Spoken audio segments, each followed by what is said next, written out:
Radhe Radhe guys, स्वागत है आप सबका मेरे YouTube चैनल जिसका नाम है श्री जी। आज का जो टॉपिक है वो है छद्री रोग निदान पेपर सेकेंड।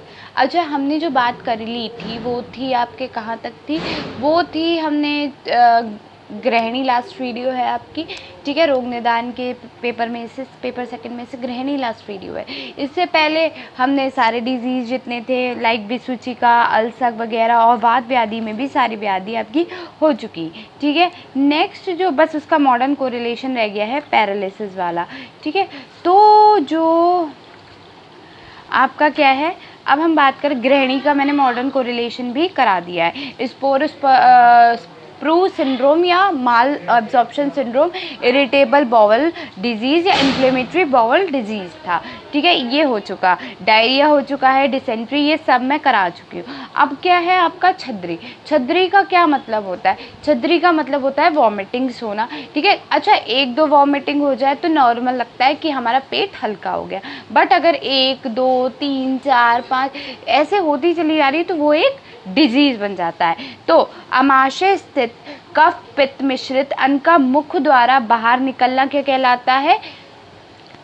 वॉमिटिंग कहलाता है, इनकी छद्री कहलाता है। तो छद्री का क्या मतलब होता है कि हमारा खाना मुख से बाहर आना, अपक्व खाना, पर इसमें थोड़ा सा अलग लिखा है कि आमाशय स्थित कफ और पित्त मिश्रित अन्न का मुख से द्वारा बाहर निकलना छद्री कहलाता है। वही है वमन, हिल्यास आदि आमाशय विकृत के समान लक्षण होते हैं, ठीक है। छद्री कई रोगों के लक्षण तथा कई रोगों के उपद्रव के रूप में भी प्रकट होती है। जब छद्री स्वतंत्र रूप में बिना किसी रोग का उपद्रव या लक्षण हुए प्रकट होती है तो छद्री रोग नाम दे दिया जाता है। अधोभाग यानी कि क्या है? अधोभाग, गुदा से अगर कुछ निकल रहा है तो वो अधोभाग हो गई, और ऊर्ध्वभाग कब हुई? जब वो हमारी कहाँ से निकल रही है, तो क्या है, जब हमारा दोष दो प्रधान मार्गों से बाहर आता है। जब हमारे गुदा से बाहर आ रहा है, ठीक है, तो क्या है? अधोभाग है। जब हमारे मुख से बाहर आ रहा है तो क्या है? ऊर्ध्व भाग है, ठीक है। दो तरीके से हो गई छद्री बाहर आती, कैसे कैसे? जो हमारा अधोभाग से आ रहा है और ऊर्ध्व भाग से जा रहा है। अधोभाग से गुदा है और ऊर्ध्व भाग से मुख है, ठीक है। निरुक्ति और व्युत्पत्ति। छद्र वमिने धातु में डिंज इन प्रत्यय से छद्री शब्द बनता है, ठीक है। छद्र वमने में डिंज प्रत्यय लगाने से क्या बनता है? आपका छद्री शब्द बनता है। आचार्य चक्रपाणी के अनुसार, अच्छा, आचार्य चरक ने ऊर्ध्व अति दोष प्रवृत्ति रूप छद्री रुच्यते, यानी कि जो हमारे छद्री क्या कैसे आ रही है? ऊर्ध्व अति, ऊर्ध्व भाग से जो हमारे दोष बाहर निकल रहे हैं, ऊर्ध्व अति दोष प्रवृत्ति रूप छद्र रुच्यते, तो वो क्या है? आपकी छद्री है, ठीक है। फिर देखो, आचार्य चक्रपाणी के अनुसार ऊर्ध्व गति से अति प्रवृत्ति दोष का बाहर निकलना छद्री कहलाता है, वही है, ठीक है। चक्रपाणी ने भी यही कहा है, चरक ने भी यही कहा है। आचार्य सुश्रुत के अनुसार दोषों का मुख को आच्छादित करना, अंगों को पीड़ित करते हुए बाहर निकलना छद्री कहलाता है। प्रमुख संदर्भ ग्रंथ, अब ग्रंथों में चरक चिकित्सा स्थान अध्याय 20 में इसका वर्णन किया गया है। सुश्रुत स्थान उत्तर तंत्र में 49 में इसका अध्याय में वर्णन किया गया है। नेक्स्ट है निदान। निदान क्या है? सामान्य निदान क्या होता है? छद्री व्याधि के सामान्य निदान क्या है?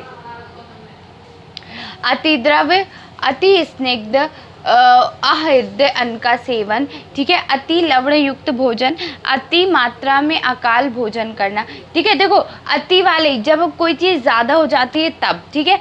आम दोष की उपस्थिति तथा अध्यशन करना, अति श्रम, क्षय, उद्वेग युक्त होकर भोजन करना, अजीर्ण, कृमियुक्त कोष्ठ, गर्भाशय व्यवस्था के कारण अति द्रुत होकर अन्न ग्रहण करना। विशिष्ट योग क्या है? वातज छद्री के निदान, ठीक है। विशिष्ट निदान में आता है कि कौन से निदान है, ठीक है। तो विशिष्ट निदानों में आपका जितने वो होते हैं, क्या होते हैं आपके भेद के अनुसार डिवाइड हो जाते हैं, ठीक है। तो पहले हम भेद बाद में बात कर लेते हैं, पहले हम संप्राप्ति की बात कर लेते हैं। सामान्य निदान हो गए हमारे, हम पहले संप्राप्ति की बात करते हैं। निदानों का सेवन करने से महास्रोत यानी कि अन्य वह स्रोतस में कुपित वायु उसमें रहने पर दोषों को उभाड़कर ऊपर फेंकती है, जिससे हमें उल्टी हो जाती है, जिससे आमाशय में उत्क्लेश होता है, फलस्वरूप उत्कृष्ट दोष मुख से वेग रूप में बाहर हो जाते हैं। ठीक है, ये है।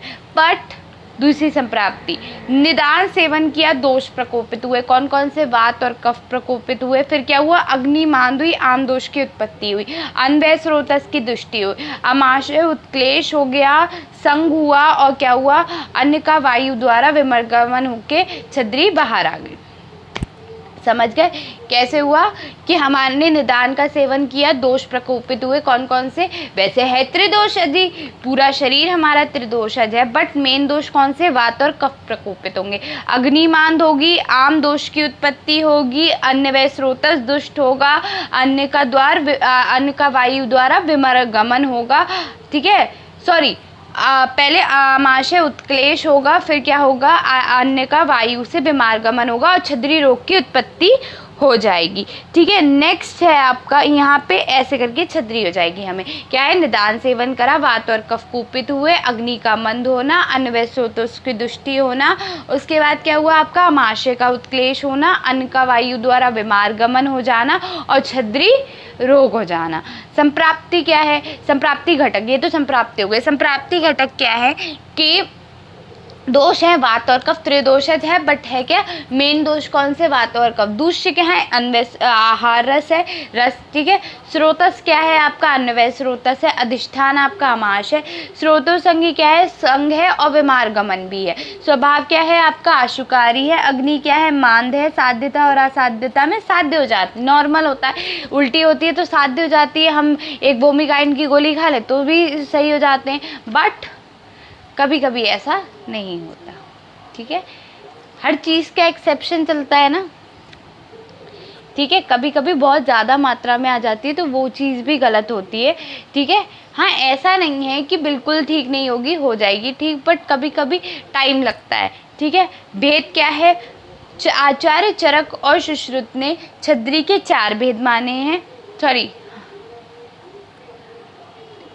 5 भेद माने हैं। ठीक है, और आचार्य सुश्रुत ने आगंतुक अच्छा थोड़ा सा अलग कर दिया है इसमें। कैसे बताते हैं हम आपको? पहले वात जोगी, पित्त जोगी, कफ जोगी, सनिपात जोगी, कॉमन है ये। नेक्स्ट जो मानी गई है, चरक ने जो मानी है 5वीं, वो द्विष्ठता संयोगज मानी है। दुष्टार्थ संयोजक यानी कि 2 को मिली हुई। आगंतुक छद्री और सुश्रुत ने आगंतुक छद्री मारी। अब सुश्रुत ने जब आगंतुक छद्री मानी है तो उसमें उन्होंने सब डिवीज़न और करा है। आगंतुक छद्री का सब डिवीज़न करा है 5, उसमें आगंतुक छद्री का डिवीज़न करा है, सब डिवीज़न 5, उसके वो माने हैं 5 भेद माने हैं आगंतुक छद्री के। क्या? विभस्तजा, दौहर्दजा, आमजा, असात्मजा और कृमिजा। ठीक है, अब 5 माने विभजता, दोहर्दजता, आमज, असात्मज और कृमिज। ठीक है, उसके बाद इसके पूर्व रूप क्या है? ये हो गया, पूर्व रूप बताए गए हैं। पूर्व रूप क्या होता है? हृदय का उत्क्लेश होना, ठीक है, कफ प्रसेक होना, अन्न में अरुचि होना, हिल्यास और उद्गार का अवरोध होना, मुख का नमकीन स्वाद होना, लाल इस्तराफ की अर्थात तनुत्वता होना यानी कि पतला होना, मतलब जो सलाइवा होगा वो पतला हो जाएगा। ठीक है, अब बात करते हैं हम निदान।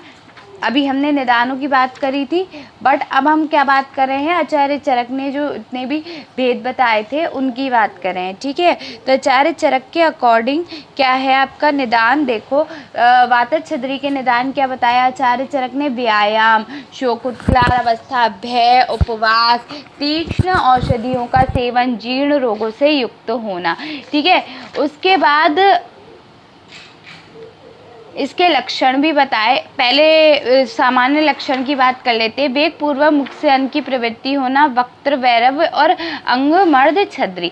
वातिक छद्री के क्या लक्षण है? हृदय तथा पार्श्व में वेदना होना, मुख शोष होना, मस्तक नाभि में पीड़ा, काश, स्वर भेद तथा शरीर में सुई चुभने सी पीड़ा होना, वेगयुक्त डकार, सशब्द निकलना, वमन फेनयुक्त विच्छिन्न, काला, पतला और कसैला होना, अत्यधिक वेग के साथ वमन आना। ठीक है। पित्तज की क्या है, पित्तज छद्री के निदान क्या है, अजीर्ण में हम भोजन कर लें, कटु अमरस का अत्यधिक सेवन करना, विदाही तथा उष्ण अन्य द्रव्यों का सेवन करना। तो उसके लक्षण क्या है, मूर्छा, पिपास तथा मुक्षोष, सिर, तालु, नेत्र में जलन, तम प्रदेश यानी कि आंखों के सामने अंधेरा हो जाना, ब्लैकनेस आउट्स। ठीक है। भ्रम होना, वमन, पीत हरित वर्ण का, उष्ण तथा तिक्त युक्त होना, धूम्र और जलन युक्त वमन होना। ठीक है।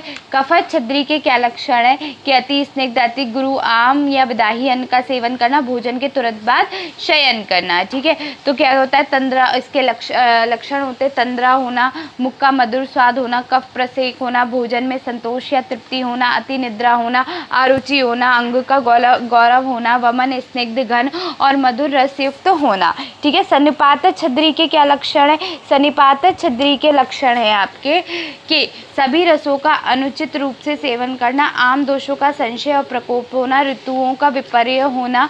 ठीक है। ये सन्निपातज छद्री है के निदान थे। अब लक्षण क्या है, उदरशूल होना, अन्न का उचित परिपाक ना होना, भोजन में अरुचि होना, दाह और तृष्णा होना, श्वास लेने में कठिनाई होना, प्रमोह, वमन लक्षण, अम्ल नीलवर्ण का, गाढ़ा, उष्ण और रक्तयुक्त होना। दुष्टार्थ संयोग छद्री के क्या लक्षण है, तो मन के प्रतिकूल, अपवित्र, सड़नयुक्त भोजन का ये किसने दिया, दुष्टार्थ संयोग छद्री का लक्षण निदान, ये इंपॉर्टेंट है।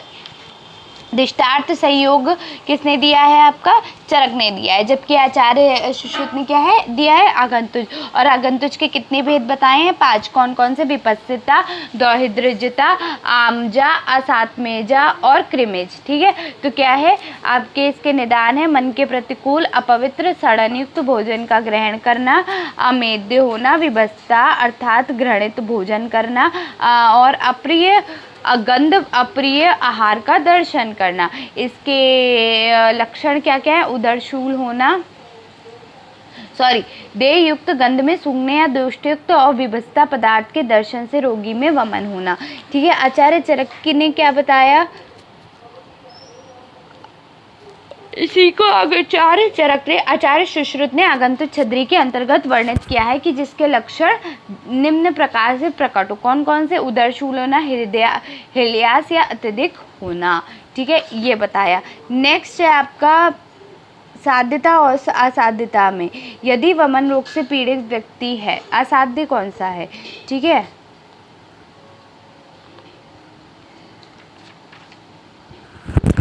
आचार्य चरक ने बताया है कि यदि छद्री रोग उपद्रवों से युक्त ना हो तो असाध्य होता है, लेकिन अगर वो उपद्रवों से युक्त हो जाए तो असाध्य होता है। यदि वमन रोग पीड़ित व्यक्ति क्षीण हो जाए, वमन का वेद अधिक हो जाए, ठीक है, वमन के सभी उपद्रवों का उपस्थित होना, वमन का चंद्रिका युक्त होना, ठीक है, ये असाध्य होते हैं। उपद्रव के आचार्य सुश्रुत ने छद्री के असाध्य लक्षण बताए हैं, ये चरक के थे। अब आचार्य सुश्रुत ने बताए हैं कि क्षीण व्यक्ति में उपद्रव युक्त वमन होना वही है, वमन का रक्तपुय युक्त चंद्रिका युक्त होना वही है, छद्री का लगातार होना। उपद्रव क्या है, कास है, श्वास है, ज्वर है, हिक्का है, बुद्धि विभ्रम है, तृष्णा है, हृदय रोग है और तमक श्वास है। तो ये कैसे होगा, उपद्रव है इसके, ठीक है। Vomiting in modern correlation it is known as, छद्री को हम क्या कहते हैं, वॉमिटिंग कहते हैं, ठीक है। In modern correlation it is known as vomiting, ठीक है, वॉमिटिंग कहते हैं। तो ejection through the mouth of the gastric contents due to the bowel obstruction, cerebral tumour, meningitis etcetera is termed as vomiting. इसमें कभी कभी क्या आपका सेरेब्रल ट्यूमर्स की वजह से भी हो जाता है, मेंजिटाइटिस वगैरह इनकी वजह से भी हो सकता है। कॉज क्या हो सकता है कि disease of stomach such as ulcer, cancer, dilatation, dyspepsia etcetera, reflex from pregnancy, uterine और ओवेरियन डिजीज, ठीक है। नर्वस डिसऑर्डर्स भी हो सकते हैं, हिस्टेरिया और माइग्रेन में ये कॉमन होता है, ठीक है। स्पेसिफिक फीवर्स और meningitis, toxic dose of drug और पॉइजन सच एज आर्सेनिक, एकोटाइन, barium etcetera. Pathophysiology of vomiting क्या है, कि the act is usually a reflex involving the coordination activity of both the involuntary and the voluntary muscles, दोनों ही इसमें act करती हैं। A certain position is assumed, the glottis is close, the diaphragm and abdominal muscle contract and the cardiac sphincter of the muscle reflexes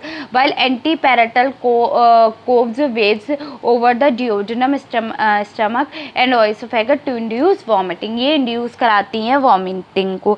इतना काफ़ी है। छद्री हो गया आपका, ठीक है। यहाँ पे क्या हुआ, छद्री हो चुका है आपका, ठीक है। नेक्स्ट अब मिलते हैं आपसे नेक्स्ट वीडियो में। आज के लिए इतना ही। Thank you.